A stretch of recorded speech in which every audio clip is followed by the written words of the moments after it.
Here we are, brother. Woo! What's happening? Shootout is in the books, 2023. Today we're going to have a trial for the Texas Longhorn fans, man. I think they might have reported my video, man. We're having some shenanigans. Hear ye. This court is now in session. That's right. The Honorable Jesse Paul Clark is presiding. The court is now in session. That's right.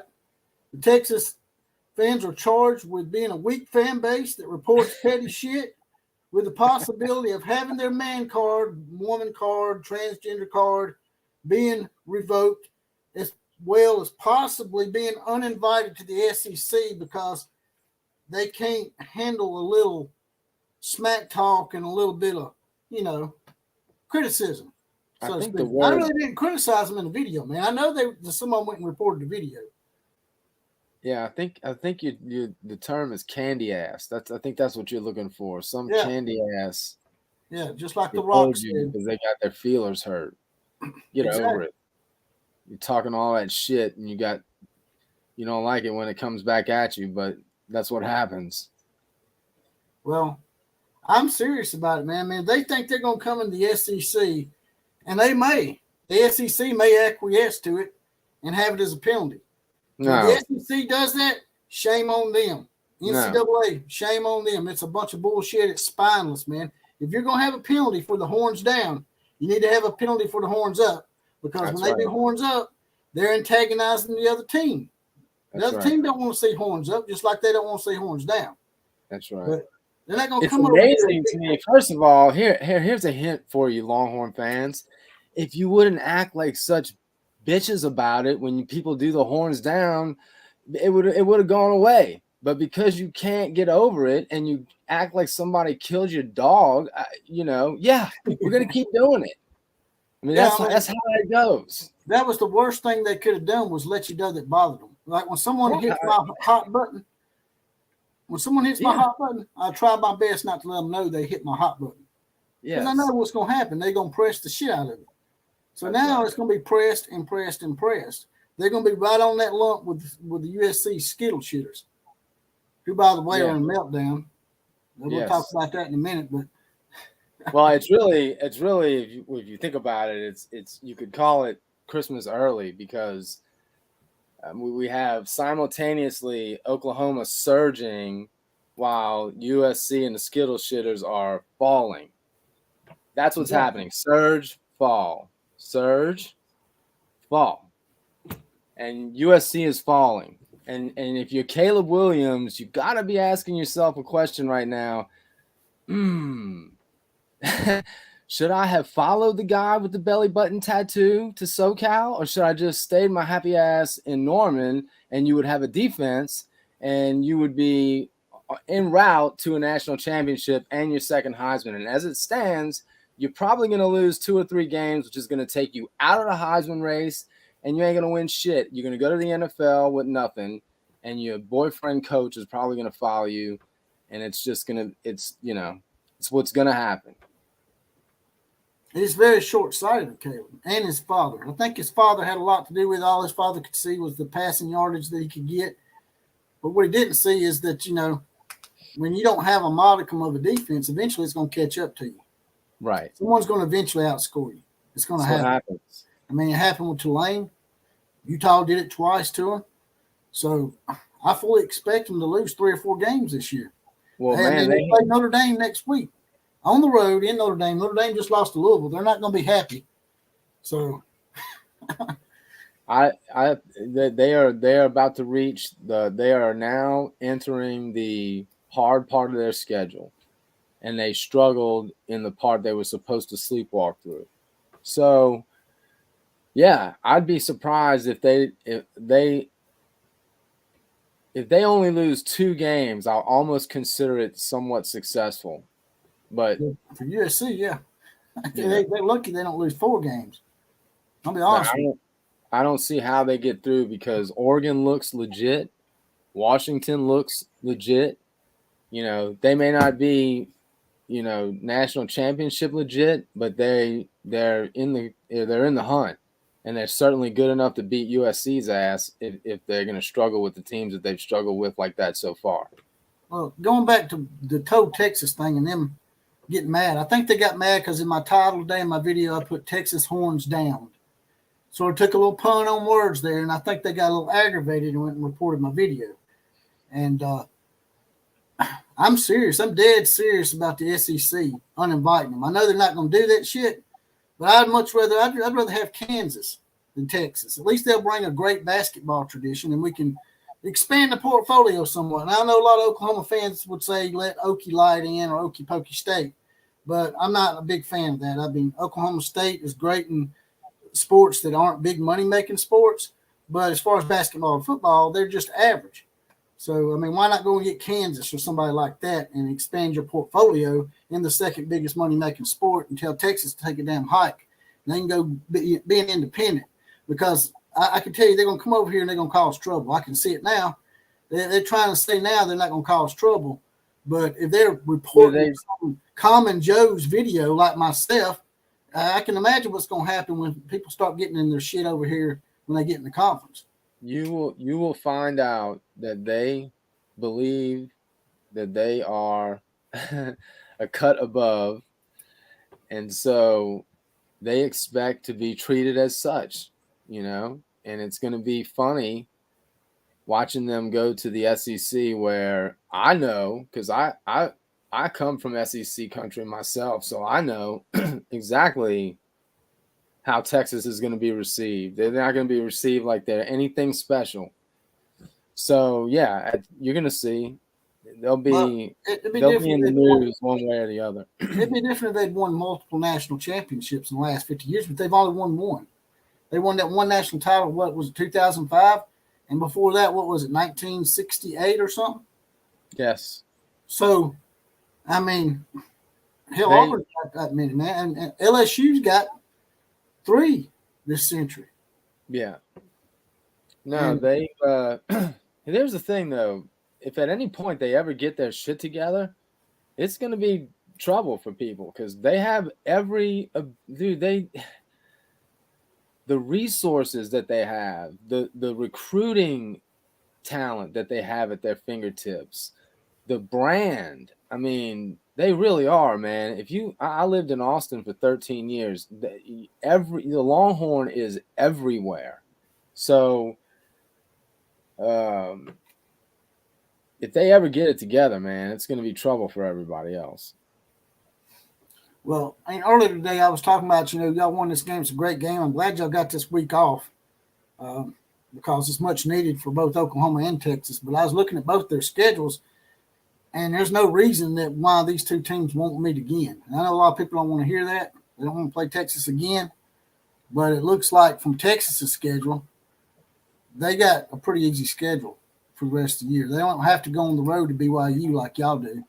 So no, they have actually, if you look at the remaining schedules now that West Virginia's actually turned out to be pretty decent, you would actually say I would rather have Texas's remaining schedule than Oklahoma's, to be honest with you. But I'd definitely rather have Texas. Texas, as you can see right here, they have Houston on the road. There's a little history there about that. I said that in the podcast earlier today. Texas didn't want to play in Houston again because of some situation that happened with their fans. Then they got BYU at Texas. Then they got Kansas State at Texas. Then they go to TCU, who sucks, and Iowa State, who sucks. Texas Tech ain't that great. They should be They should go undefeated. But here's the thing, man. If you think about the fact that everyone you heard before the game, other than you and Sooner fans, said that Texas was going to win because Texas, in terms of personnel, was just at least a year ahead and had way more talent, bigger bodies, more gifted.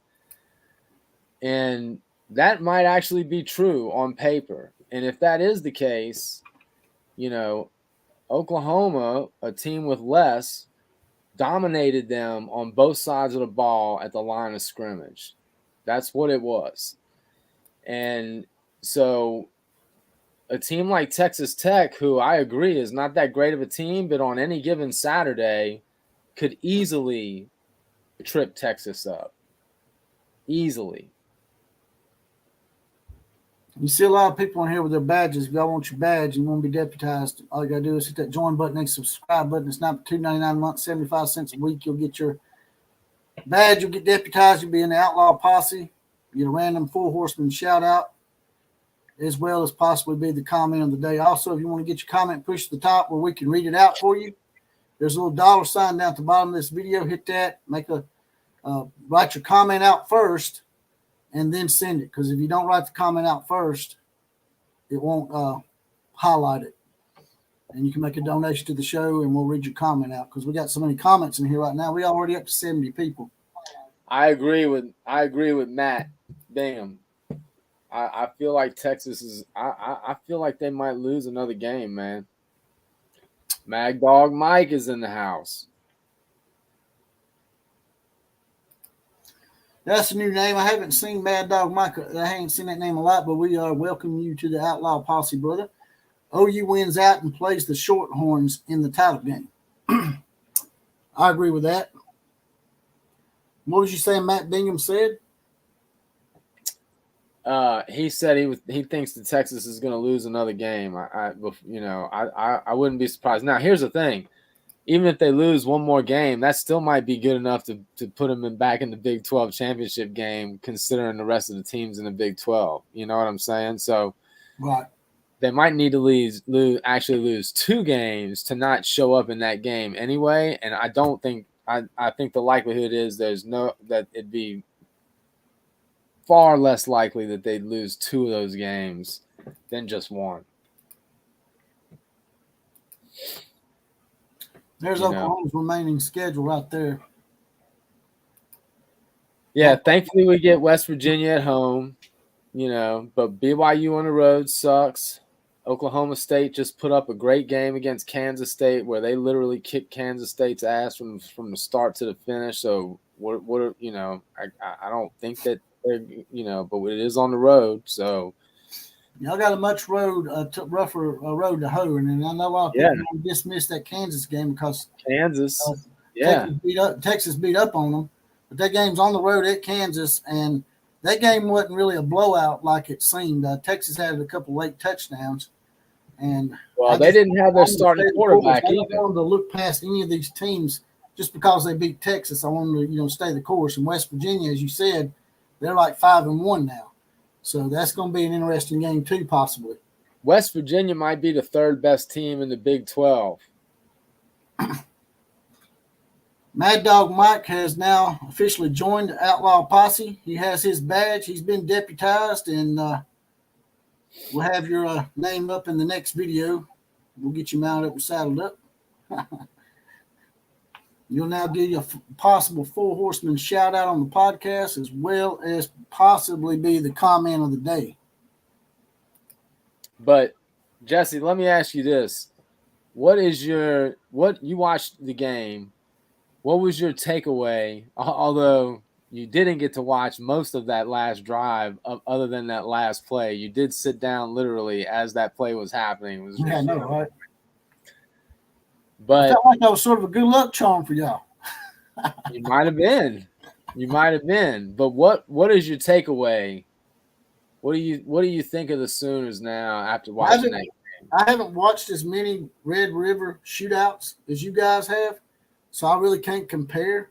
But from the ones I have watched, that's probably the most instant classic. That's the first thing that came to my mind was instant classic. So yeah, I really believe that this will go down in lore as probably one of the best games of all time, especially if Oklahoma finishes this thing out and ends up making the playoffs or something. This could be the moment where you're saying this is where Brent Venables asserted himself to become the next great head football coach at Oklahoma, be one of the great Bs. I got a bunch of great Bs, right? Yes. Name them all for me. Benny, Bud, Barry, Bob, and now Brent. That's right. The Killer Bees, baby. Like the old Miami defense back in the day. The Dolphins did Killer Breeze defense. That's right. Killer Bees and Killer Breeze. So, and by the way, not only is it a statement game for Brent Venables, but it also just created a legend status for Dylan Gabriel, who will be loved and revered now forever, thanks to that performance overall and that final drive. That's going to be, I mean, it easily becomes one of the top 3, if not the best Red River shootout of all time. That was amazing, especially with the implications. Texas number 3, not one single person other than Jesse picked Oklahoma to win. Everybody picked Texas. And they lead that game for damn near the whole time, outside of about a minute and 5 or 10 seconds. Yeah, a lot of people that's just now coming upon this channel, these Oklahoma fans now, are saying that I just jumped on the bandwagon. I've had a few of them call me out and say that I'm just trying to ride y'all's bandwagon because I think Alabama's bandwagon's going down. But I've been on this thing since the whole Lincoln Riley shit went down. Yes. I mean, I can't prove that, but if you go back and look at my videos. Oh, yeah, you can. You got the videos to prove it. Well, yeah, that's what I'm saying. If you go back and look at the videos and the timestamps, I ain't nothing about no bandwagon, man. You stay the course. No, there's no doubt about it. The OCF was the only person who was talking like there was nothing to worry about and Oklahoma would be just fine.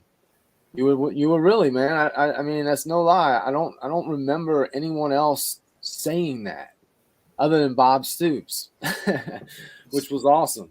Stink ass cat is re-upped. He's now back in the posse. You know what they say? You follow off that horse, stink ass cat, just get right back up in there. Get back in that saddle again, brother. Saddle back up. Just like Aerosmith said, back in the saddle again. But y'all just come in late to this podcast. We just basically decided we'd have a court session for the Texas Longhorn fan base, thinking about revoking their man card as well as kicking them out of the SEC because they reported my video today because I said something about Texas horns down and got me limited ads on my video today. I wasn't going to come in here and do a video today, man, until they started messing with me like that. I actually even give them some kudos in the video, man. So Hank is right. Highlight Hank's comment there. And DJ, and you know what, Lori? You're right. Jackson Arnold next year is going to be great. But, man, Dylan Gabriel, if people are still questioning who should be starting now, I mean, come on. And please don't bring up the fact that he might have missed 2 or 3 passes. Well, I'll tell you what he didn't do. I mean, he didn't turn the ball over. He never does. He never does. It's one of his characteristics. Mr. Quinn Ewers threw 2 interceptions and had a fumble, or Texas might have actually won that game. Right. You know? So, like with Jalen Milroe in Alabama. I know the Texas fans are going to come in here making excuses just like they did when Alabama beat Texas for the championship in 2009. They talking about we injured the quarterback, just like we did Quinn Ewers. But that's part of the game, man. It's turnovers. But Dylan Gabriel becomes the first Oklahoma quarterback ever to pass for over 250, run for over 100, and have a touchdown in the air and on the ground. But, only one ever. Ever. He's the only one ever. So, is he Jackson Arnold? No. I think Jackson Arnold's going to be the best quarterback we've ever had. That's how much I believe in Jackson Arnold. But to act like he's not a big part of why we're good right now is crazy, man. I mean, we just, that's just not realistic. I mean, I missed him, and he's good. I missed it, but college football with Jonathan Lewis also re-upped, and he's back in the outlaw posse too. We'll have to get a big horse for Jonathan. We have to get a big horse for Jonathan because he's real big, tall, and gargantuan and shit. He's like Hoss. Remember Hoss on the damn Bonanza? I do, yeah. That's Jonathan. He's Hoss. That's funny, man. Now, Dylan Gabriel was excellent. Jaleel Farouk, I mean, man, this dude has really come into, and this was a 5-star wide receiver that up to this season had never really fulfilled kind of what was expected. And now he's just turned into a beast, had the best game of his life, just big-time players making big-time plays in big-time games. That's what Jaleel Farouk is doing right now. Nick Anderson's a stud. Hopefully Andrell Anthony is okay. From what I understand, it doesn't look real good. So, man, it just kills me that he might go out because he was just having a great year and he was one of our best wide receivers. But we got a deep room. So, Jalen Gibson and Nick Anderson, it's just time for those guys to get even more run than they were already getting with Drake and Jaleel. Jonathan says he's glad that I got someone here with some actual football knowledge because we know the OCF doesn't know shit. Good job, Killer Breeze. Jonathan's mad at me because I told him last night when he was talking that smack about Georgia Tech and Miami and USC and Arizona, he said that was just gimme layup games. And I said, man, don't say that. This is college football. And what happened? Georgia Tech beat Miami on a Hail Mary. And Arizona almost beat USC. I'm trying to educate you, Jonathan, but you won't let me, man. Be good and just sit there and learn, man. Quit acting up in class. But that now you just made me lose train of thought. I'm smack talking somebody. I do that sometimes. I just got to put Jonathan in his place. I'll think of it. He don't know no better. He also said that Kentucky was going to beat Georgia. Listen. I thought Kentucky might play better than that. I didn't think they were going to just get skull dragged like that. That was awful. We're not going to let Jonathan here tonight because he'll be trying to mess me up a little bit. Whatever. But there he goes, man. He won't even own it, man. He knows he's a Kentucky Wildcat. Man, come on, man. He's even got a Kentucky hat, man. I thought Kentucky would put up a fight too, Matt. I really did. Actually, that's one game he did call. I was saying, Kentucky might be able to hang with him since Auburn did, and they actually blew him out. So actually, that was the one game he did get right. So I'll let him have those kudos. I was just messing with him. Now, like I said, there's a lot of comments in here. I'd like to get everybody's comment up here, but I can't. If you want to get your comment highlighted, all you got to do is hit that money dollar sign at the bottom of this video, click on it, write your comment out, and then send it. Make sure you write that comment out first and then send it, or you won't get your money's worth. And that donation will help with the show as well. Every little donation counts, since these days they're censoring me and put me on limited ads because somebody reported me for saying horns down. But, man, listen, how good – I mean, to see what Venables has done now and to see where this defense is and to know what he's building, to know what he's recruiting. I mean, the defensive line that he's recruited this year with Stone and Okoye and what's the other one? Stone, Okoye, and Nigel Smith and Wyatt Gilmore. These guys are some of the best defensive line talent we've had. So he's got the talent now that he's putting out there. And that goal line stand that we had, 4 plays from the 1-yard line, that goal line stand is why Brent Venables was brought here. And I cannot remember the last time that Oklahoma's defense pumped me up like that and showed up like that in a game as big as that.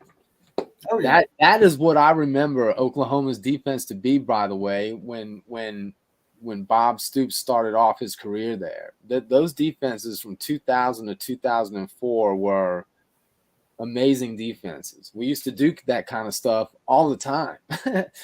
And then it just went away. It was like, what the hell is going on? To change the subject just a little bit here, I'd like to read this out real quick from Jonathan. Are we celebrating Colorado having to come from behind to beat a 1-4 party school that produces alcoholics on the regular in Arizona State? Now they're 1-5. That's what I was saying earlier off the air with Killer Breeze. I'm like, are these con-time groupies really? And he was talking about Keyshawn Johnson or somebody acting like a complete spastic about it. This is the same team that got shut out 29-0 by Fresno State. I mean, the 2 times that Deion has a chance to play a top 10 school, he loses. Just like he did on the HBCU level. They played in the Celebration Bowl back-to-back years and lost both times. Every time he's on the big stage, he loses. He hasn't beat one good team yet. Everybody trying to throw about TCU. TCU is not a good team, man. I told them that. And they're 3-3 now? They're not a good team. And they play Stanford this week, so once again, they'll get to jizz on themselves. But I'm telling you, in the coming weeks, they're going to play teams like Utah and Washington and Oregon State, and they might lose out after Stanford. They better go ahead and beat Stanford because that's probably the last win they're going to get. I think that's right. What was you telling me about Keyshawn Johnson? Oh man, I it was hard to listen to him, man. And on that show that he's got now with Skip, where it's him and Richard Sherman, and man, he's talking about Colorado. They're just penciling in Colorado to win multiple national championships. He had him as a 10-win team, and he said he had to mark him down just a little bit after those last couple losses. So now he's got him down to a 9-win team, 8-win team. I'm just like, he done lost his damn noodle, man. Yeah, that's what I'm saying. How does that guy not know football well enough to know that how ridiculous that is? That's just what it is. We was talking about, man. Just because you play football doesn't mean you really know college football history and the way things go in college football. He don't know. He's obviously not a very big historian because, I mean, he ain't got to be a historian, man. This is stuff that you can just read between the lines and see it happening. You got Deion out there telling the kicker to run back out there and celebrate. That's the kind of shit he's worried about. And that's the kind of shit that's going to get him beat. That shit's going to get him beat. And then when he gets really beat bad, again, he'll probably lose his mind and say something really stupid. But they'll push it under the rug just because he's the guy they want right now. He fits that narrative of immorality that they love so much. Yeah. Yeah. Mike Wilkerson with a $2 donation. He said that Dylan Gabriel reminded him of Doug Flutie 2.0 yesterday. If you know your college football history, Doug Flutie was a great quarterback at Boston College. Threw that Hail Mary pass against Miami. That's pretty epic. That's actually the first Hail Mary pass I ever witnessed as a football fan. Well, what DG did on the ground with his legs was impressive as well. I mean, we finally were able to run the ball with some efficiency and break off a couple of nice clips of yardage. But he was great yesterday, man. There's no two ways about it. He was great, and he's going to go down in Sooner history for forever as one of the all-time great drives in the last 2. I mean, he had to go 75 yards in 1 minute and 17 seconds with no timeouts and just drove him straight down the field. I don't think he missed a pass the entire time. He had one that had a PI on it. Let's change gears for just a second. Let's talk about those USC Skittle shooters. The ones that were supposed to, he was the next coming of the, he's going to be the greatest coach of all time out there on the West Coast, right? The USC fans are losing their mind on the message boards. I got one pulled up here. I don't know if y'all can see it or not, but this is on a USC message board. It says OU is head and shoulders better than SC. It's actually embarrassing, the difference. Then Virginia USC says, and they will be much better going forward because they are committed to recruiting. This program is not going anywhere from its current form. Sad but reality. Seems like the USC fans are starting to turn a little bit. Yeah. Well, you can't. How are you going to argue otherwise?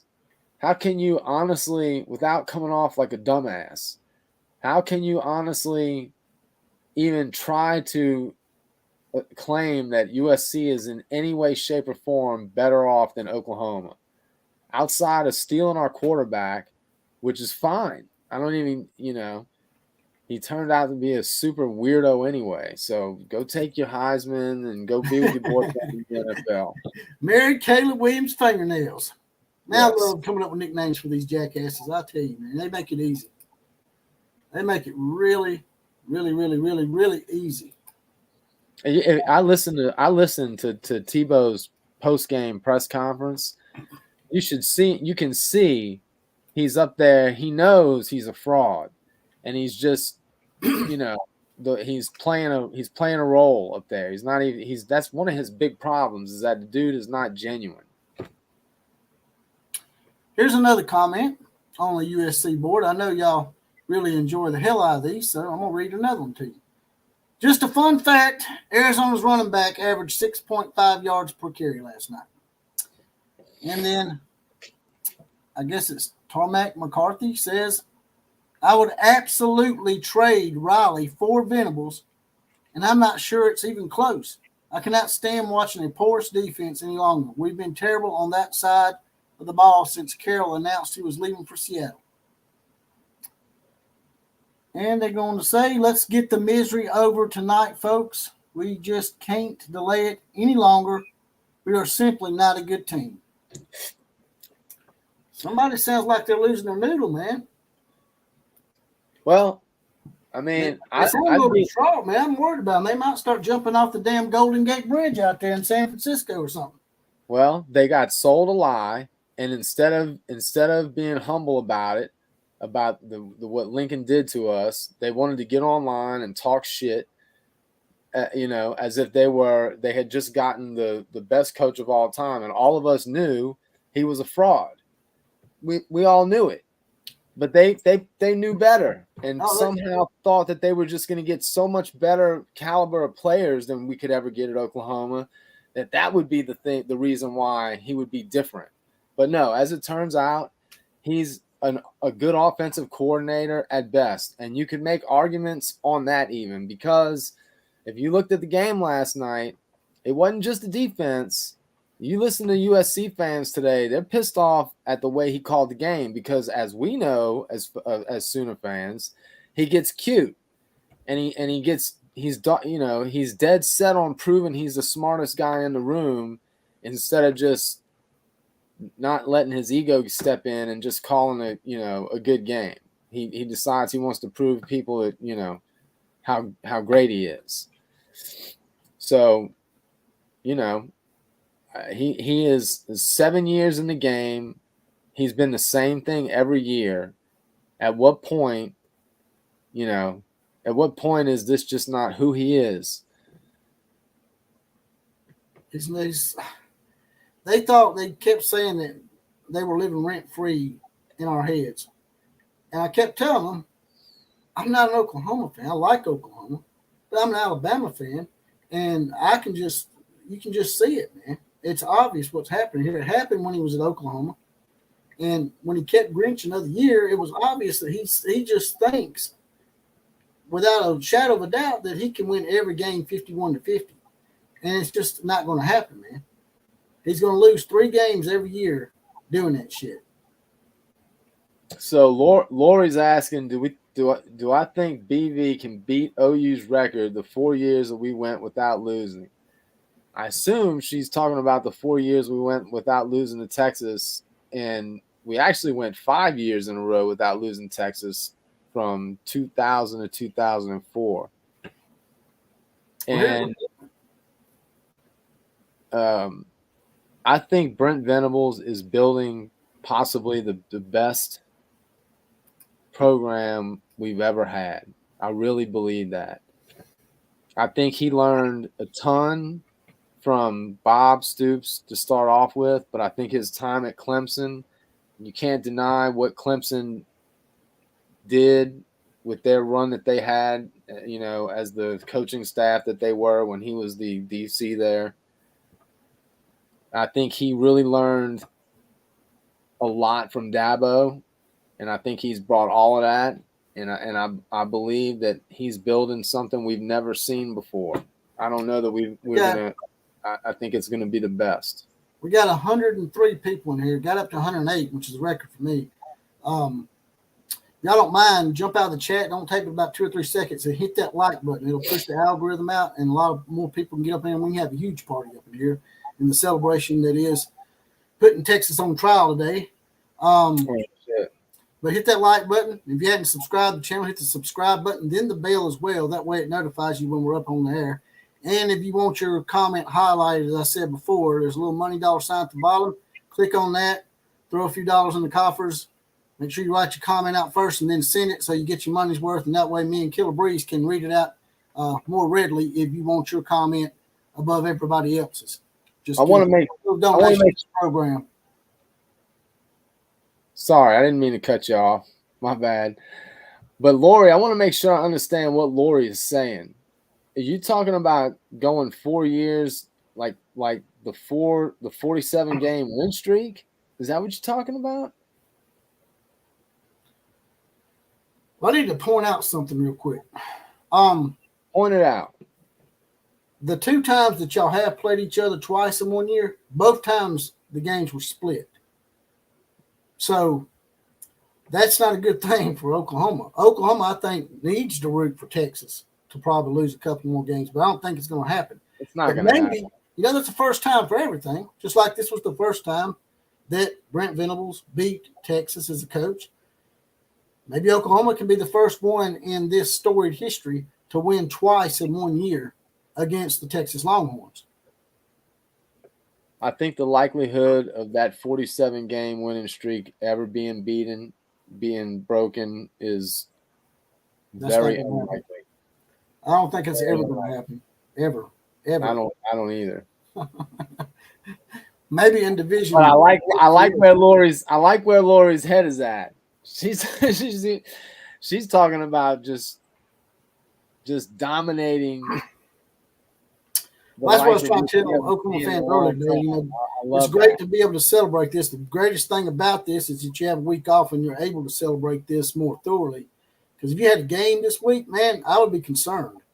Because that one's such an emotionally high game. I mean, you always see it where they have that one big game that you win, you get over the hump, and then you proceed to lose the next week. So it won't matter what team it is. It's just so high. It's so hard to get back up after something like that. And I think this week off provides y'all that leverage in order to get back up for the next game. Yeah. Concepts Incorporated says, doesn't Oklahoma have 2 of the top 3 longest win streaks at 47 and 32? I'm not sure about that. Killer Breeze may know more about that than me. 47 is definitely correct. 32 sounds right also, but I'd have to check. Also, another great fun fact me and Killer Breeze were talking about. Hate to pile on the USC skill shooters today. Well, no, I don't. I don't hate doing that. I like it. But this is the first time that Oklahoma's been ranked ahead of USC in the poll under Brent Venables. They've been beating them in recruiting every year, been passing them each and every year. Well, now they finally passed them in the actual college football poll. I think that's huge. I know a lot of people don't get into polls, but you got to admit, man, you do enjoy looking at them. Right? Killer Breeze. Yeah, of course. I mean, well, first of all, they're relevant. I mean, it gives you some kind of an idea of where you stand. We use them. I think the playoff committee looks at those polls. 100% they do. So to say they're irrelevant, to me, I don't believe that. They may not be as important as they once was. They don't name the national champion anymore. Not really. I mean, they still do it. They still go through emotions, but it really doesn't matter because they're going to crown whoever wins the playoffs. It's as arbitrary as anything. I mean, we all know that. Depending on where you start, like, do we know whether Oklahoma is better than Oregon or not? We don't really know. Or better than Washington? I mean, we don't really know. We can use the eye test, which is all you have to use. And so far, especially a win like that. But who knows if Texas is really as good as they, as people were making them out to be. I mean, we don't really know how good Texas was either. Anyway, my point is, does Oklahoma deserve to be at 5? Should they be higher? Should they be lower? I'm good with where they are. I feel like the poll is fair. I think, Alabama almost has to be behind Texas, at least for now. Yeah, they are. They are. Well, actually, in one poll, we're actually ahead of them. I don't understand that. I mean, I'm an Alabama fan, but until Texas loses a second game, I would not rank them. But, we were breaking in a new quarterback, and Milroe looks like he's getting his feet under him. So we'll see at the end of the year what happens. Louis Padella is a pretty brave guy. He's up in here. He's a USC fan. He says USC is in the right direction and OU. Both are better off than they were 2 years ago. He's right about that. I don't know. I mean, maybe. Yeah, I mean. Well, they are better off. It can't be much worse. I mean, that Clay Helton guy was awful. So it can't be much worse than that. He was awful. And honestly, we have to see, do they lose a game or more, and how many? If they lose 2 or 3 of the 4 hard games that they have coming up, then maybe they're not better off. I mean, better off than Clay Helton by a fraction at that point. And really, who cares? Over that. That's kind of semantics to me. And honestly, I wasn't really buying into the whole thing of when they go to the Big Ten, they're going to start losing, because I'm not really sold on the bottom half of the Big Ten. The bottom half of the Big Ten is sort of weak to me. But now I'm starting to think they might be in a lot of trouble going to the Big Ten. They can't get their defense right before they go over there. There could be a lot of serious problems going into that conference. Especially with Oregon now. Oregon's going over there as well. They thought they had something over Oregon, but Oregon's going to be joining the conference too. So Oregon will continue to probably get recruits out of California, even though Lincoln Riley professed that he was building a wall around California. No, and that's the wall he built is a picket fence in a flood. That's about how secure it is. People just getting going right through. They've had several decommits this year. Oregon has out recruited them in several battles. He's got a small class, dude. He's ranked. I think he's still at 19. He's got like 11 commits in that class. He hasn't really recruited at even close to what he was doing when he was at Oklahoma. USC continues to drop in the poll too. I must say the pollsters are actually being pretty fair. They dropped them 2 in the coaches poll and dropped them 1 spot in the AP top 25. So they know. I mean, people can see it's coming. There's going to be a loss sooner or later. Well, it's going to be interesting. I do think at a certain point he will fire Grant. Here's the thing. This is what you got to ask yourself. Do you think he's going to fire him this season? I think probably not. If he gets through this season, he may not be worried about it, because he really might be leaving after this year with Caleb. People are talking about NFL teams offering him, kind of the same kind of sweet deal he's gotten at USC, because everybody thinks he's such a genius.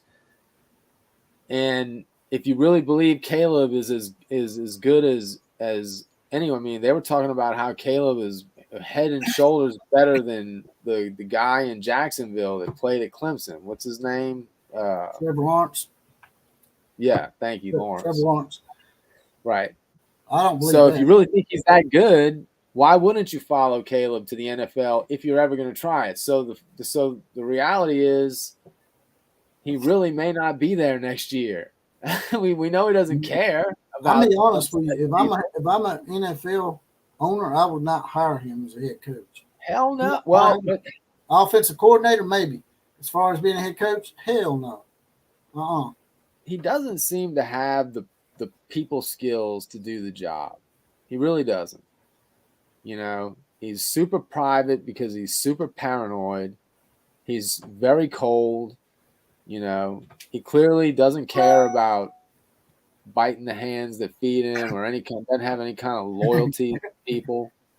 You know, Mike Wilkerson says he has an assignment for me. Mike Wilkerson, give me my assignment. What is it? Give me my assignment, brother. I'm all about some assignments because we got a class going on right now. We're also in court as well. At the end of the show, we're going to have a verdict. Should Texas be in the SEC or out of the SEC since they can't take a little horns down gesture? I can't believe it. I know we need to get over it. Nauseum, but man, it just galls me that they would actually. I would actually be embarrassed as a Texas fan if my administration went and tried to get a penalty for that. That's embarrassing to me. I just like, man, that's so lame and petty. I mean, really, you want a penalty for that? You can't take a little trash talk? They don't like it, man. They really don't. It really bothers them. Well, like you said, they fancy themselves as the Harvard of the damn South or some shit. I don't know what the hell they're thinking. That they do. Yes, they do. They believe they're cut above. Matt Bingham says, I look at the quarterbacks Riley has recruited. For Riley got lucky with Caleb because Brock Vandergraff decommitted from Oklahoma. Is Brock, he's a backup at Georgia still, right? I think so. We got a lot of comments in here. I'm sorry I can't get to everybody's comments. We're up to 123 people now. It's a new record for us, Killer Breeze. If y'all want to get your comment read out, just hit that $sign at the bottom. It'll highlight it. Write your comment out first, then send it so you get your money's worth, and we will read it out as soon as you send it. But make a little donation to the show. You watch that game. To me, Oklahoma's ahead of schedule. Under Venables, I think they're slightly ahead of schedule. And I believe he's going to keep them grounded. I don't think he's going to let the moment, I think it's awesome that they have this bye week also to let the emotion have a little more time for the emotion to come down, I really don't think – I'm glad Central Florida is the opponent we have next. But I believe – we all ranked it at number 5. He thinks that's a good spot right now. I think it's a great spot. It's a great spot.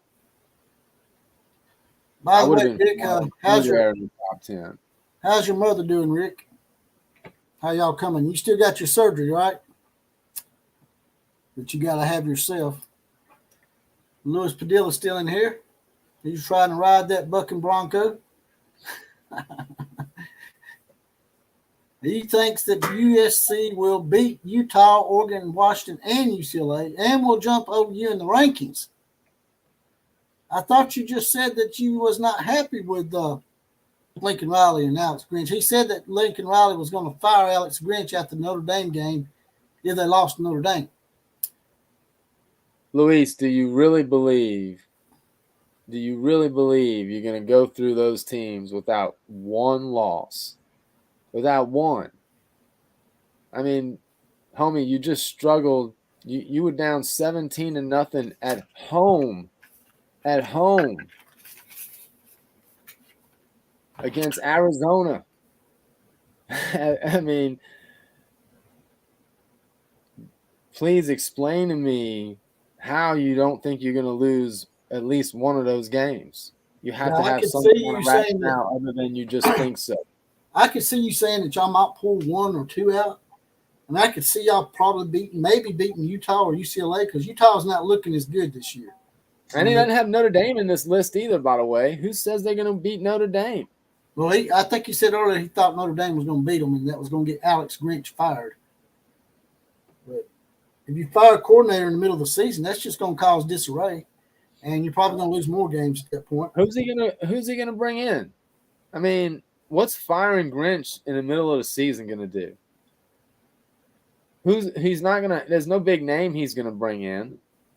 And even if he did, it wouldn't matter. The damage is already done. You can't right the ship that quickly. you can see what happened with Brent Venables last year. As good as he is as a defensive mind and coordinator, you know, he can only do so much with what he's got.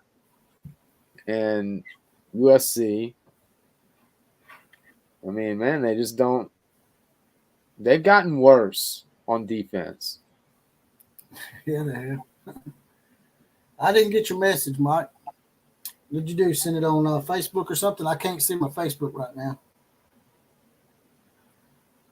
I have to look at my Facebook real quick and see.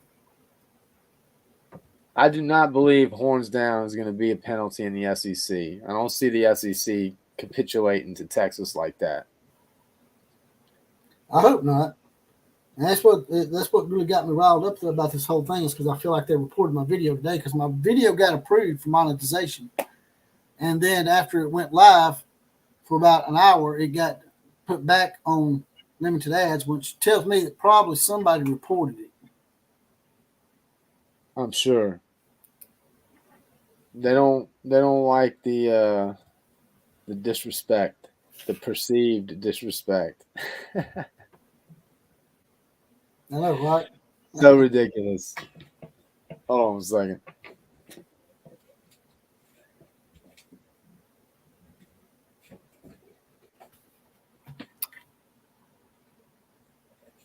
You chatted our assignment.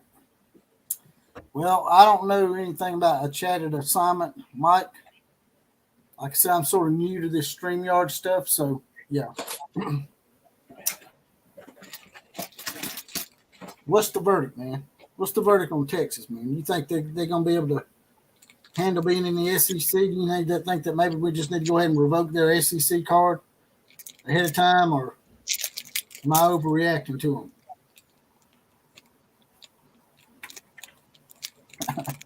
I think you just let them stay. The little sweet honeys that they are.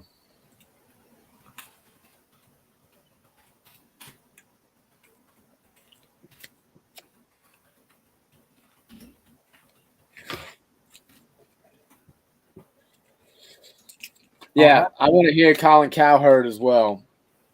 I found an old clip of Colin Cowherd talking about how this was after the Texas loss last year, talking about how some people are just made to be vice presidents. Not everyone's meant to be a CEO. Some people are not meant to be head coaches. They're just meant to be coordinators.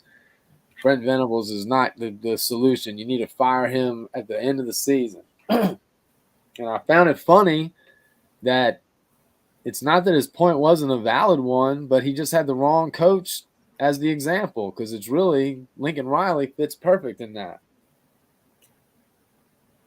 I don't understand his infatuation for Lincoln Riley, but ever since he's been out there, man, he's been straight up his ass. And they make such stupid comments, man, that you're like, man, you got hired as a professional to do this, and you can't even do it without doing something asinine. I mean, saying stuff that leaves yourself out to look stupid later. I mean, the stupid comment that Colin Cowherd made about, well, when Oklahoma goes to the SEC, they're not going to be able to beat SEC schools with Oklahoma recruits was stupid. I mean, it's like he didn't even investigate what he's about to say. Oklahoma has never been mainly about recruiting the state of Oklahoma. Oklahoma has recruited nationally forever, since day one.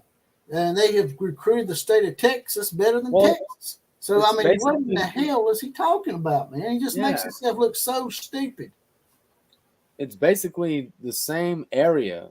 You're just an imaginary state line that stops it from being Oklahoma. You know, Dallas is 3 hours south of Oklahoma City. So they've always, and they recruited Texas, and they always will. That's why Colin Cowherd was talking out of his ass, and he didn't know what he was talking about. Hank said he got kicked out of 2 Texas streams yesterday because they didn't want to face the shade that they asked for.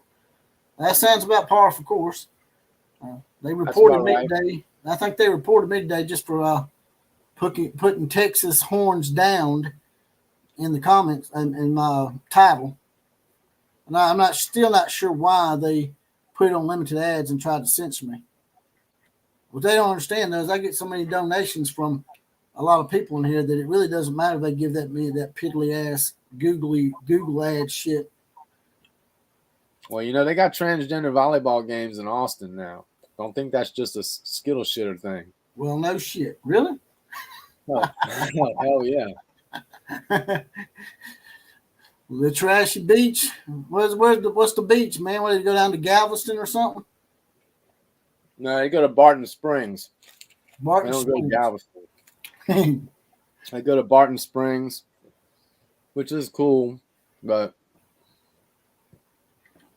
yeah, there's a strong transgender volleyball community there.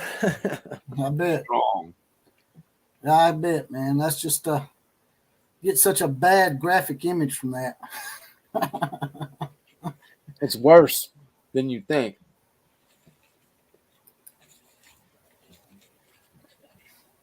Louis Padilla says you do not believe that Oklahoma will go undefeated. Well, I tell you what, Louis, I might not think Oklahoma can stay undefeated, but I sure as hell know USC is not going to stay undefeated.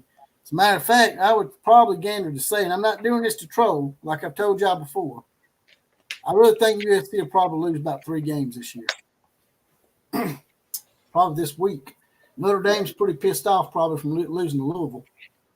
Or they might have a hangover. Y'all might get lucky in the fact that Notre Dame now they're 5-2 and they don't really have a playoff spot to fight for. Maybe they'll roll over for you and y'all get lucky with Notre Dame. I don't know.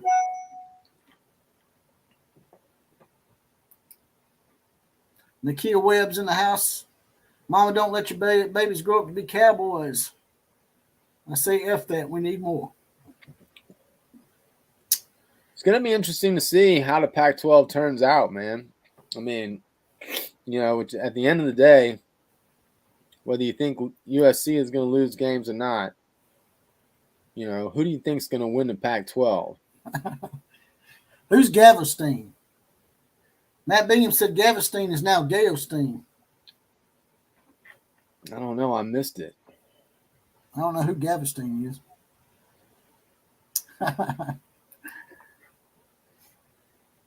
Ryan Johnson thinks OU has a very good chance to go into the playoffs undefeated, and USC won't even finish the regular season without 2 losses. Yep, I agree. And as you can see, Brian Johnson has his badge, as well as Hank, Matt Bingham, and others in here, and Stink-Ass Cat. If you want your badge, you want to get deputized, be an outlaw posse, stomp at $2.99 a month, 75 cents a week. You get your badge, you get deputized, and you'll get a random 4 horseman shout-out on each podcast, as well as possibly be the comment of the day. And speaking of that, C-Joe 6. On cue, C-Joe 6 has now mounted up. He's saddled up. He's ready to go. He's ready to help us kill a breeze with the college football invasions here forth.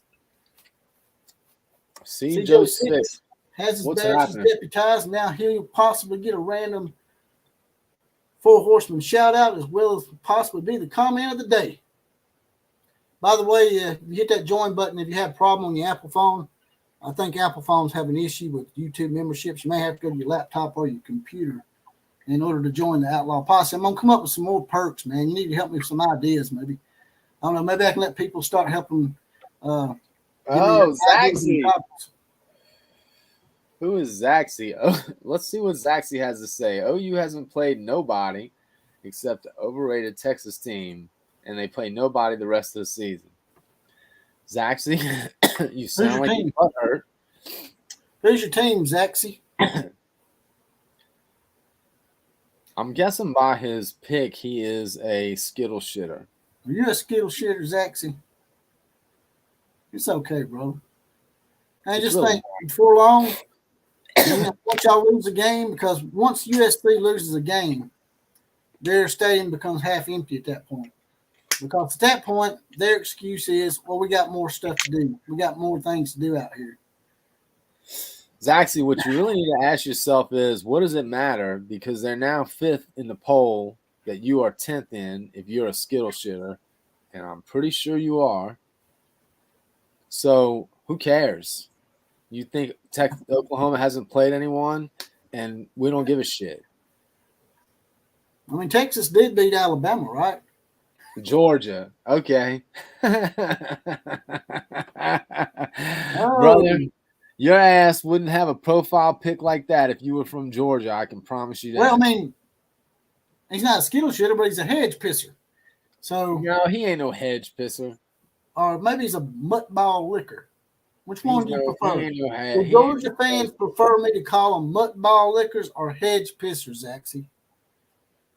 Yes, y'all won 2 national titles, but that's the only 2 you've won in the last, 41 years? I mean, he's not a Georgia fan. Get out of here. He's doing that because we called it like it was. Yeah, he's probably deflecting, but it's just like the USC fan base. They're not very loyal, man. They're not loyal. In fact, I was laughing my ass off in a couple of USC, forums this morning, just giggling hard. Matt Bingham makes a good point. You sort of make yourself look a little bit hypocritical there, Zaxy, because Georgia hasn't played anybody. Not really. Auburn is not very good. South Carolina's not very good. And Kentucky did what Kentucky does. Kentucky went 5-0 last year and finished like 7-5. Kentucky is what we call the new Clemsoning. You remember the term Clemsoning? Oh, Clemsoning, yeah, they always botch it. They always botch at the end. Yeah, that's what Kentucky is. Kentucky is the new Clemsoning. They'll start out 5-6 or 5-0, 6-0, and then they'll proceed to lose 4 or 5 games. So, hey, have you ever seen the video of when Dabo loses his mind when one of the reporters in the room asks him about Clemsoning? Dude, Dabo loses his mind because the guy asks him about Clemsoning. It's one of the funniest things, particularly if Dabo gets on your nerves like he does mine. You will really find this video entertaining. Zaxy thinks that Georgia would dog out Oklahoma. I'll tell you what, Zaxy, if Georgia, and I'm an Alabama guy, so I'm biased in all this. If Georgia and Oklahoma had played that game that they were supposed to play, I'm not saying this to piss you off. I really think Oklahoma would have beat y'all because that's about the same week that you struggled with South Carolina. So if you struggle with South Carolina, I really think that you would probably have your ass handed to you by Oklahoma. Thank you. That was well said. I don't know that I could add a whole lot to that. What's up, CJ6? My bad. I did that with Courtney, too. I called her a dude for a while until I found out she was a woman. My bad, CJ6, but at least you got an icon up right now. Miss CJ. Probably the best looking thing in here right now. I don't have to look at Killer Bree's ugly ass anymore. She's a lot prettier than me, that's for sure. Killer, did you put your dog up tonight? No, man, he's sleeping. He's on his back right now with his junk. Killer Breeze liked to make him have a coronary. Yeah. That first interception. Yeah. I thought he done kicked his poor old dog, man. No, I didn't kick him, but I scared the ever-living crap out of him. Well, I appreciate you joining the Outlaw Posse there, sister. I'll get you right this time. Oh, CJ coming with a donation. Hopefully you're not one of them pronoun people. Hey, I'm not good with pronouns. Did you see that? CJ just gave you a $10 donation, man. Oh, my goodness. CJ floating the money out there, boy. There she goes. Thank you, Miss CJ. I'm going to have to get me a pole and start lap dancing for her and shit.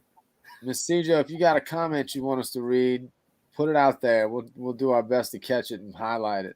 Right. If you do make a donation to the show like CJ06 just did, make sure that you write the comment out first, then send it. We've had an issue with people doing that and they get pissed off. But I did it the first couple of times too, so it's an honest mistake. But if you have a comment, CJ06, just put it in there. We'll make sure we try to catch it for you. We got the comment. The chat room is going back and forth about territory. Gus, he said, I got to shoot mama. We got some turf wars going on in the chat room. It's about damn time. It's about time these Skittle shooters come in here and take up for themselves, man. I mean, come on. I even done a rap song about y'all, Lewis. Did you ever listen to that rap song? I remember talking to you about that rap song I did for Lincoln Riley. It's called Lincoln Riley versus Oklahoma rap song. You need to check that out, man. If you want to see real talent, that's what you need to do right there. You need to check my rap song out. You just really gotta, everything. If you're an Oklahoma fan, everything is right in front of you, and so you gotta like being in that position. You essentially control your own destiny, and that's all you can really ask for. CJ6 says, Coach Venable says pressure is a privilege. I love that, by the way. Pressure is definitely a privilege. If you're in a high pressure situation, I assume Lewis is making reference to the small towns that Oklahoma and Tuscaloosa are, Norman and Tuscaloosa. And actually, that makes you look even more stupid because our towns are so small and we still fill up the stadiums. You do realize that when people graduate from Alabama and Oklahoma, they go and they move other places. So we have our fans come from Boston, Connecticut, Seattle, Canada, Australia. Meanwhile, your fans are right there in a million plus people, right? And you still can't fill up your stadium. And I know your fans, if you can't make it from your own neighborhoods to the stadium, your fans aren't going to come from Boston and fly in for the game, probably. Zaxi is aggressive tonight. I always find it's so scary when somebody talks shit on a message board. I don't think Georgia's going to make it to the playoffs, though, so he ain't going to have to worry about that. Well, I'll tell you this. They're losing at some point. Nothing lasts forever. So get ready. Yeah, history's sort of working against you there, Zaxi. There's never been an actual three-peat in college football, a unanimous three-peat. Now, the people go back and say that Minnesota did it in the 60s and Army did it back in the 40s, but it wasn't unanimous. Now that we have the playoffs, it's a unanimous champion. And there's never been a three-peat in college football, Zaxi. That's your history lesson for today. Now, you make sure you take notes because I'm going to test you next time you're in here. Class has not been dismissed yet, Zaxi. You need to sit down and learn. Yeah, man, class ain't been dismissed yet, bro. I mean, you can leave if you want to. That's called skipping out, being a punk.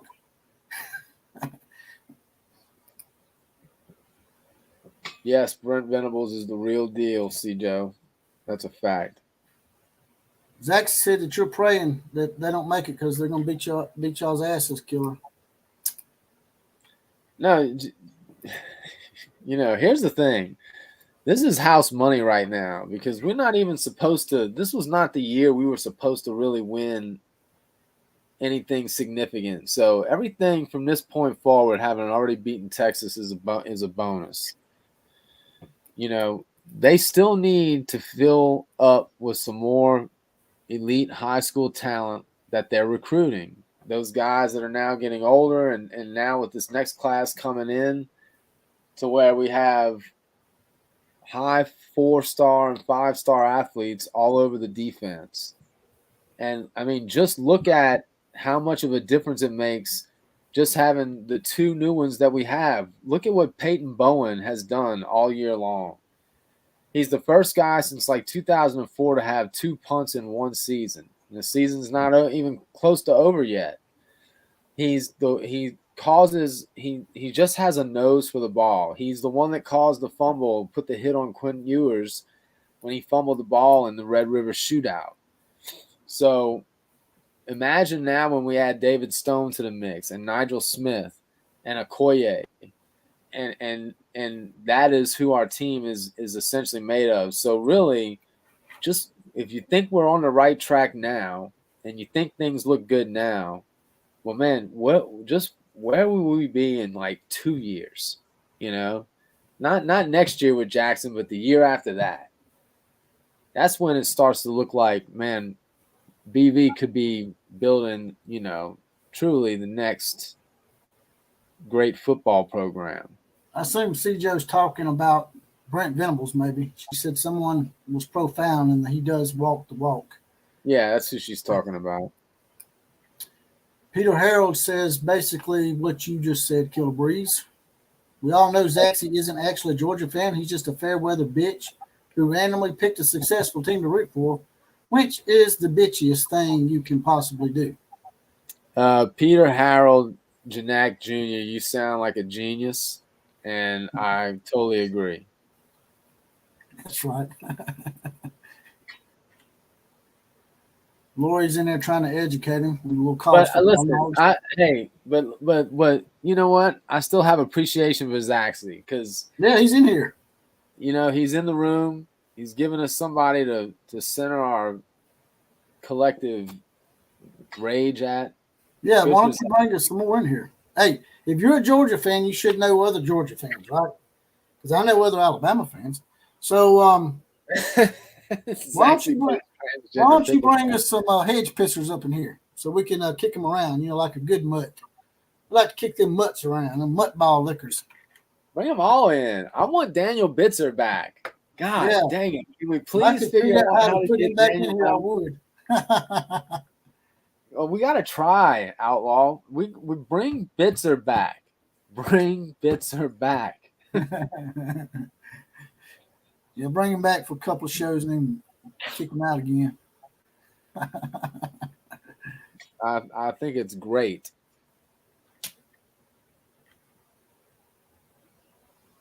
Georgia beat Lincoln Riley, not BB. Yeah, that was terrible. Lincoln Riley lost that game. As far as con time goes, you see that schedule right there? Yeah. What he's got left. He's got to play Stanford this week. That'll be another win, like I said, where they'll be jizzing all over themselves. And then they play. Yeah, that would be pretty funny, though, if Stanford beat them. That would be really funny. But then they play UCLA. Then they got Oregon State. Arizona looks like they're improved. Colorado then goes to Washington State and then to Utah. Yeah. 4 of the next 6 are ranked in the top 20. And Keyshawn thinks they're going to win 9 games, right? Yeah, well, he had them at a 10-win season, 10. But he took them down a little bit. I mean, it was ridiculous, man. And Skip Bayless, I don't know. Take it easy, Mike. And Skip Bayless, I don't know what his deal is, man, with loving on Dion, but he is just fawning all over the guy. He's a con man. That's why I call him Con Time. Must be called Coach Prime. I mean, remember how he used to be all up in arms about people calling him Coach? They didn't call him Coach. He pitched a little hissy fit about it when he was at Jackson State. Then they started calling him Coach Sanders. Then he wanted to add that silly-ass Coach Prime shit to it. Yes, for sure. Sounds just like a cartoon character. He has no respect for coaching etiquette. He has no respect for other people, and that's why I don't respect him. It ain't got nothing to do with race or anything like that, like people try to play out. He's just a jackass. That's right.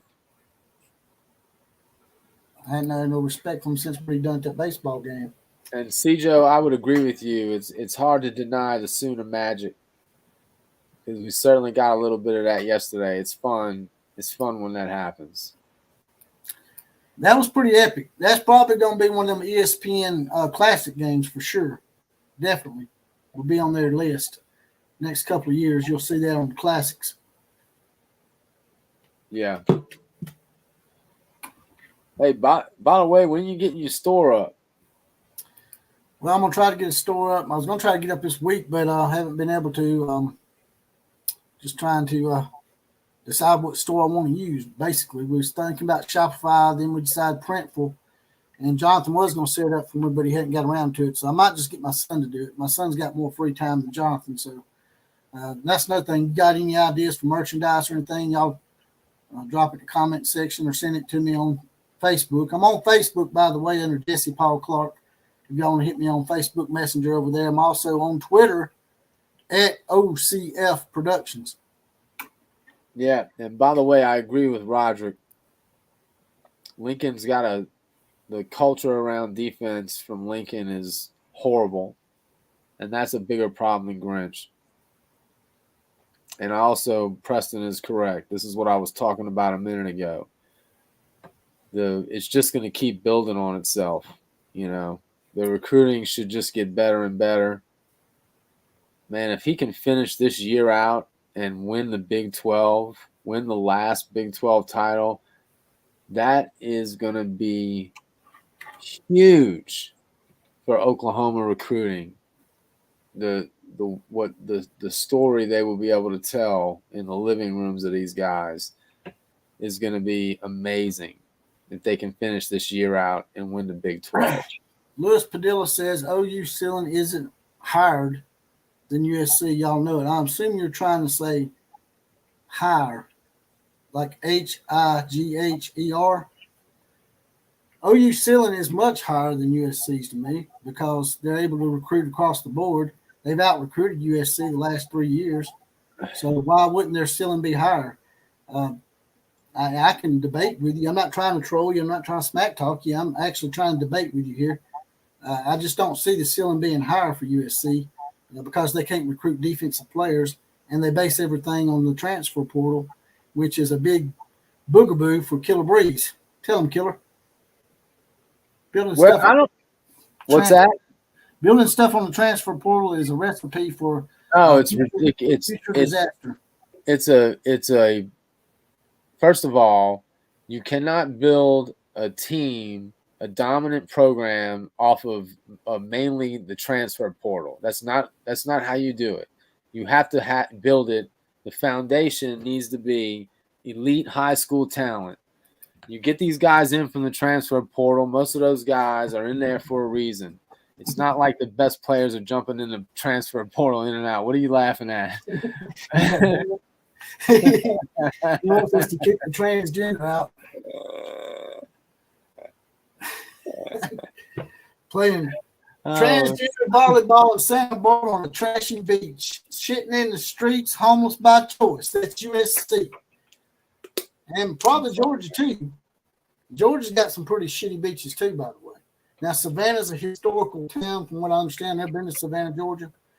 I heard it's a nice town, but the beaches in Georgia are for shit, man. They got seaweed and, I don't know, man, sewage. I've only had seaweed. It's like USC, man. Georgia and USC are coast-to-coast jackasses. I've never been. I've only been to Atlanta, and it was not my thing. Joe Dirk's in the house. I've got to get Joe Dirk. You want a picture of my old lady? My old lady, she's got a pretty nice ass on her now. She really does. If you want a picture of it, I'll send it to you.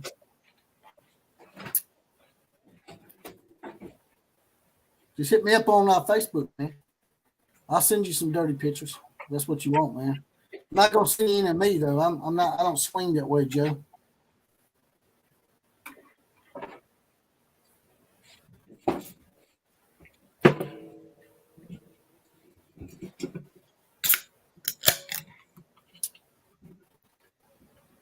Blake Mangum says, Brian, if Lincoln could stop being selfish and get rid of Grinch and bring in someone worth a damn on defense, then they could be good.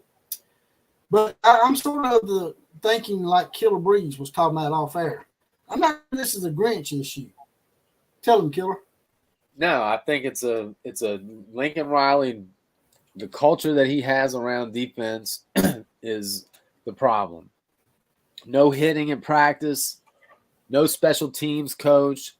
Instead of recruiting size and strength and athletic ability, he's prioritizing speed. It's in there categorically undersized across the board. That's the problem. He doesn't have an emphasis on defense. He truly believes offense is more important.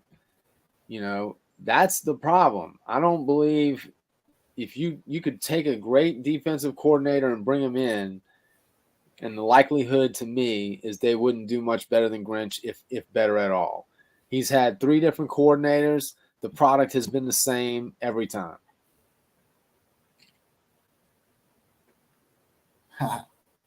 Yeah, I got plenty of those pictures, man. If you want to see them, got some nice little pictures of a lot of women send me pictures all the time, brother. You need something to pick your tab to?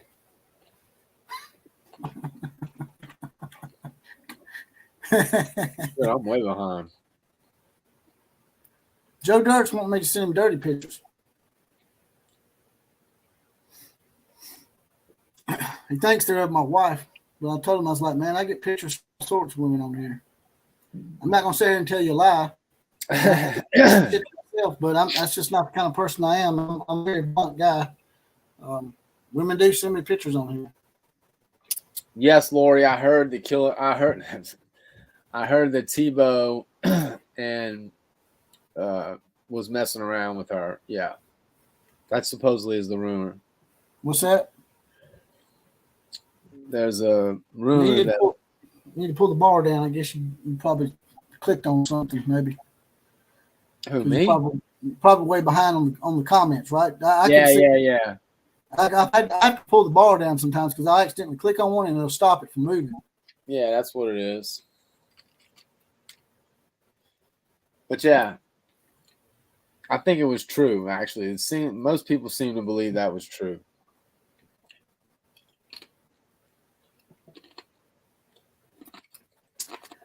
You want a black cowboy hat, man? I tell you what, I got this cowboy hat down at Irvin's. It's one of these bendable hats. When I got it, was just like, rimmed up like just a normal hat.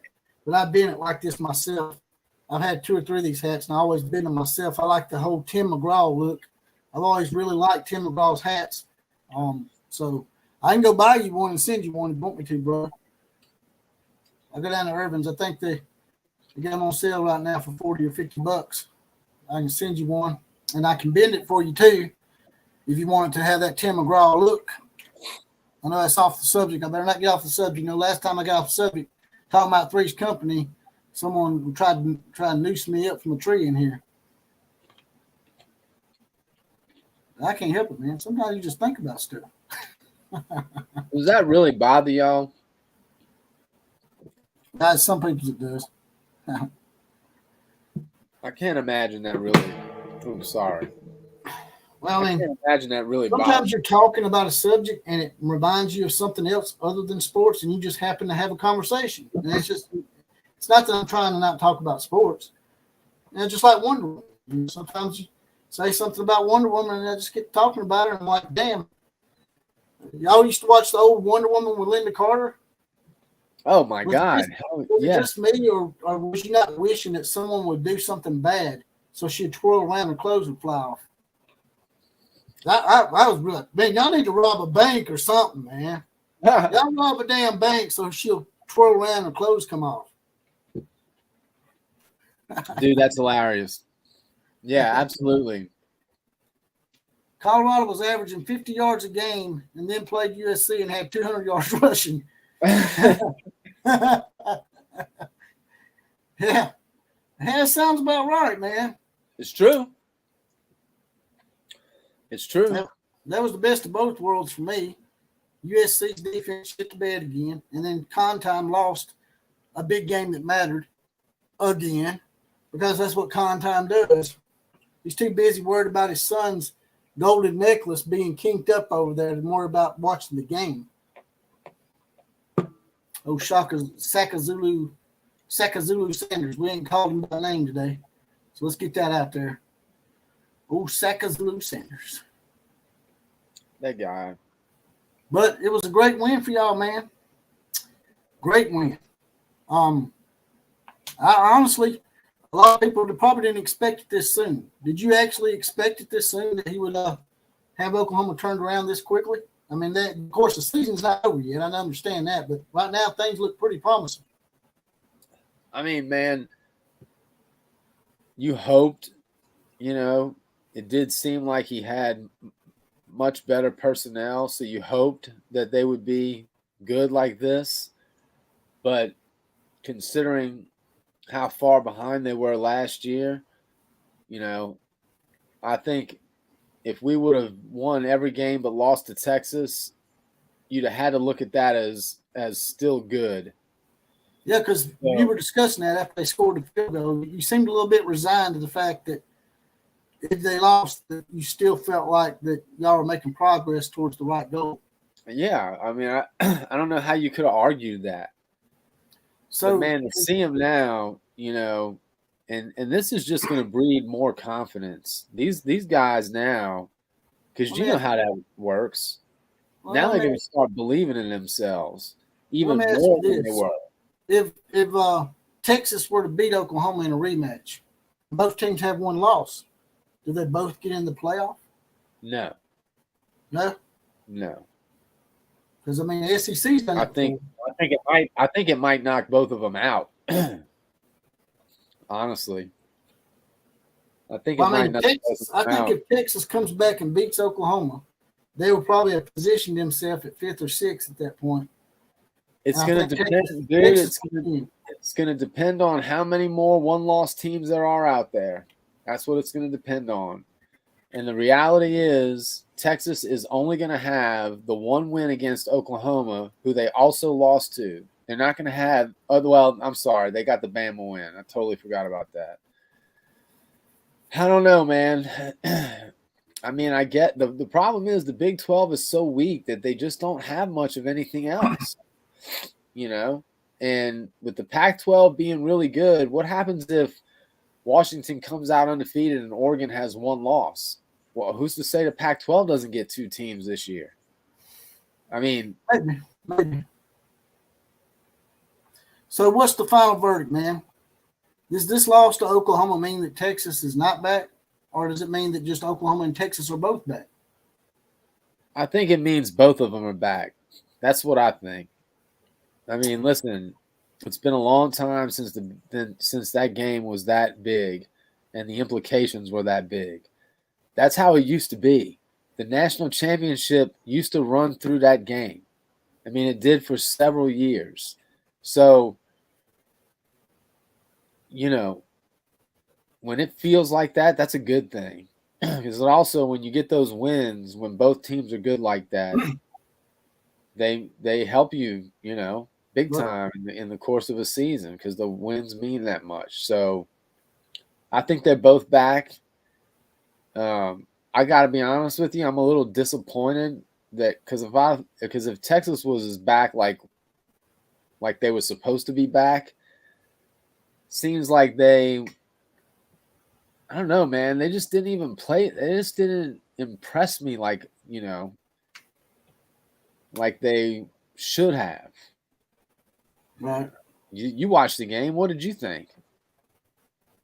I just think that the stage got a little bigger for Quinn Ewers, and maybe he got a little tensed up there at the beginning, and he made a few mistakes that cost him the game. 3 turnovers were absolutely a big part of that game. So, of course, now they did block a punt on y'all and got a touchdown off of it. Yeah. So it sort of evens out in a way because y'all didn't directly score a touchdown right then off them turnovers. So it sort of works out. I mean, it was a great game. It was a classic, man.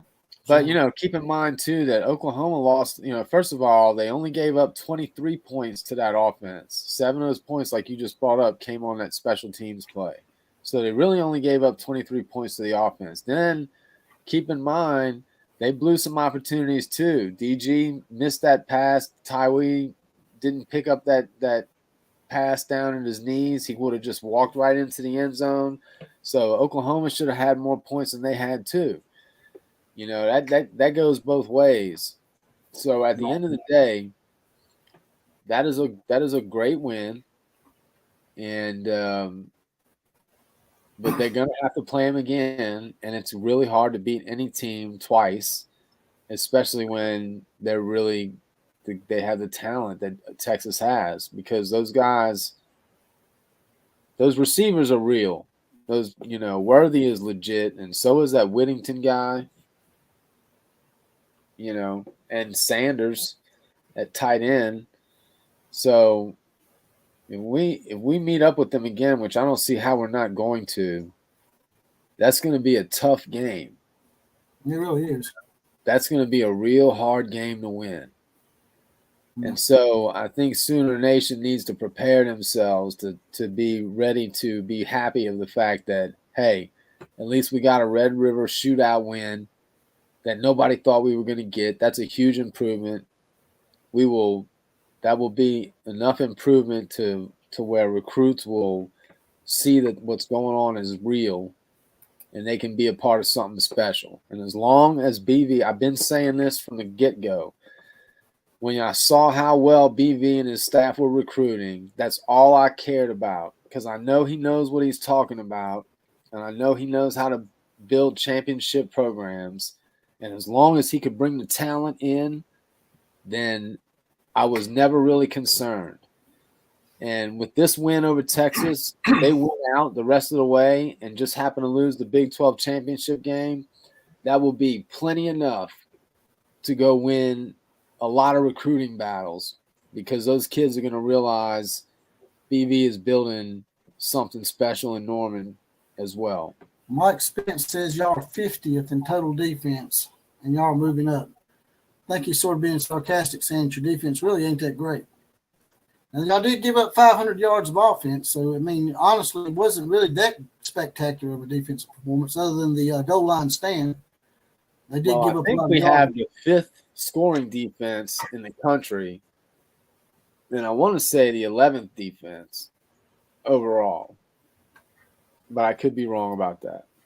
Jesse Killian thinks you're counting out in the title game. He's not saying Here's the thing. I really don't give a shit what the number is. If he wasn't worried about it, he wouldn't be making the comments he's making.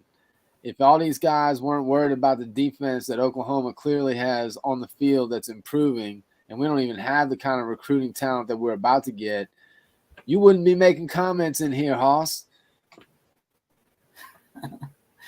Jesse Killian says don't start counting Oklahoma out of the title game already. I don't think he's counting them out. He's just saying it's going to be really tough to beat them twice, especially if you don't get 3 turnovers again. It's going to be pretty tight. Well, but keep in mind, they got 2 more picks. They were already leading the nation. I mean, at a certain point, that's not fluky. That's who they are too. They cause turnovers. It's a part of the game. You know, I could say that same thing about Alabama. So I could, Texas fans making excuses saying we had 3 turnovers. Alabama had 2 turnovers deep in their own territory that were 10 to give me points, and Texas beat Alabama by what? 10 points. So defenses that create turnovers, that's not luck. That's something that they're taught to do. That's part of the game. And if you can't handle that part of the game, then you don't need to be playing college football, because turnovers are going to happen regardless. But you go look at that hit Peyton Bowen put on Quinn Ewers to cause that fumble. That wasn't an accident. His helmet didn't just happen to be on the ball. He intentionally put it there and knocked the damn thing loose. That's coaching. Needs talent. Now, before I get up out of here, man, I think I'm about to head on out. But do you think that Alabama, my team, do you think they might have a chance at maybe getting back in the mix? Because, I told you that. It seems like maybe Milroe is just getting his feet wet a little bit. Maybe he's coming around a little bit. I told you that, man. I thought counting Bama out was ridiculous. And to me, it looks like they are just getting better and better. And yes, Milroe looks like he's starting to get more comfortable in the position. So they start getting better and better QB play out of Milroe. It's interesting that they doesn't seem like they kind of like Oklahoma. It doesn't seem like they running the ball as well as they have in the past. But it all looks like it's improving. I agree with what CJ was saying here. Recruiting is more than football scholarship. It's OU family bringing them to us. And a lot of people do that, coach speak and say everything's a family, and you can tell it's not genuine. But Oklahoma does a lot of stuff that just they got that program. What is it called? The Soul Program. Yeah, the Soul. That's where they go the extra mile to make sure these players, once they don't make the NFL, they're still helping them.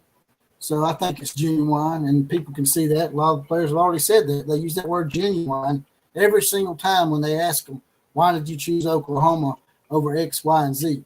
And they always say that. So. Yeah. No, it seems to be real, man. Like the one thing that I've always noticed is that Brent Venables has always had a very clear vision of what he was building, and that is, that's not always the case, man. A lot of coaches can't put into words what they're trying to do and can't put a plan, where they want to be, but they don't really know exactly how to get there. And that is not Brent Venables. So I think I think he's putting together the real deal, man. And I think it's going to be good for a while. I was going to ask you before I get out of here, what do you think about for topics this week? Because Oklahoma's off this week, so I'm not going to be able to do a lot of Oklahoma stuff probably. Y'all got any ideas in the comment section for some topics this week? Y'all want certain things y'all want me to touch on? I mean, give me some ideas. Well, I certainly think you'll have they're hot and bothered over there in SoCal right now, man, over Lincoln Riley and the Alex Grinch. They're hot. I could probably come up with some more stuff about Texas too, since they've made it apparent that they want to try to report somebody. That kind of deal. Yeah, they're hot, man. So I'm sure there'll be plenty of material there, as the week goes on. We'll see what comes out Monday, but a lot of people I would imagine Lincoln Riley might have to make some kind of statement, in support of Grinch, because they are calling for his head right now. Yeah, that dreaded endorsement that like the AD gives the coach kind of deal. Yeah. What's it called? Yeah. I can't remember the terminology for it. There's some little terminology for it. But basically, we'll have the full faith and confidence, which means you're kiss of death. Y'all see people in here like Rich Castle, who's bringing up the transgender volleyball tournaments, which is a favorite thing to do here, because that's what USC does on Sunday mornings or Sunday afternoons or whatever.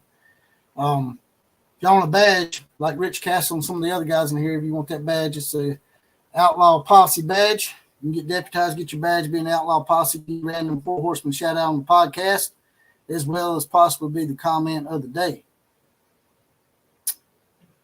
Hell, man, I just want to get out of here, man. It's been fun. All right, brother. Congratulations on the big win. Thanks, man. Maybe we'll see you in the playoffs.